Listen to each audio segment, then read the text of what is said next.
नमस्ते। हमारे चैनल में आप सबका स्वागत। गरुड़ पुराण भगवान की जय। दोस्तों, आप लोग कैसे हैं? उम्मीद है अच्छे होंगे। नहीं, कहते हैं इसके बाद अगर वर्ष पूरा हो जाता है, व्यक्ति के मरने के बाद, कहते हैं ना एकादशा बरसी, जिसको बरसी बोलते हैं, तो वह जो सीता नाम का नगर जो प्राप्त होता है, वह हिमसे में 100 गुनी अधिक महा ठंडक पड़ती है। शीत से दुखी पड़ जीव है इस आशा में दसों दिशाओं में देखता है, शायद कहीं वो हमारा बंद भाव तो नहीं है जो मेरे दुखों को दूर कर सके। तब यम के दूत कहता है कि तुम्हारा ऐसा क्या पाप पुण्य कहाँ है। फिर बासी पिंड को खाकर वो धैर्य धारण करता है।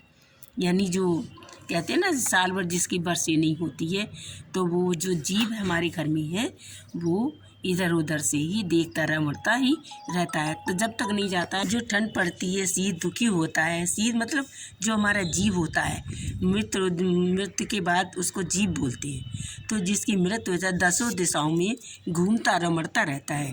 तो इसीलिए जो बरसी इसीलिए तो करते हैं 11 महीने की, जिसको बरसी बोलते हैं।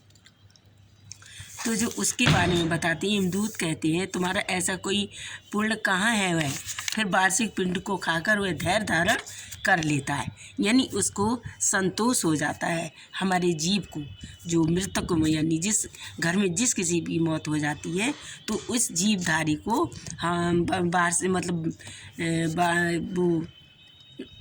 वार्षिक करने के बाद, बरसीत करने के बाद उसका पिंडदान वो धैर्य धारण कर लेता है।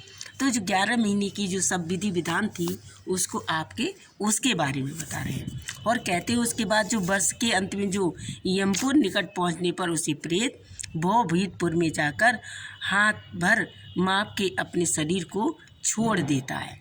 यानी हमारे जो आसपास घर में जो कहीं भी जो जीव रहता है 11 महीने तक, तो वो अपना देह शरीर छोड़ देता है, वहाँ से मतलब चला जाता है 11 महीने के बाद। तभी तो कहते पूरा काम करो, अच्छा काम करो। इसका हे कश्यप पश्चात जिन्होंने आद भैतिक मरण मलिक दान दिए हैं, वे यमदूतों के द्वारा दृढ़ बंधनों से छूट जाते हैं, कष्ट से छूट जाते हैं। तभी तो कहते हैं कि हमारे पितरदेव भगवान ये भी एक हैं, तो इनकी क्रियाकलाप अच्छी तरह से करें और आगे इनका गरुड़ पुराण में आगे से ध्यान करें। तो कहते हैं आकार में धर्मपुर में 4 द्वार हैं, जिनके एक दक्षिण के द्वार मार्ग का तुमने वर्णन किया था। और इस मान भयंकर में भूख प्यास श्रम दुखी जी जिस प्रकार आते हैं, वह अपने बतला दिया जाता है और सुनना भी चाहते हैं।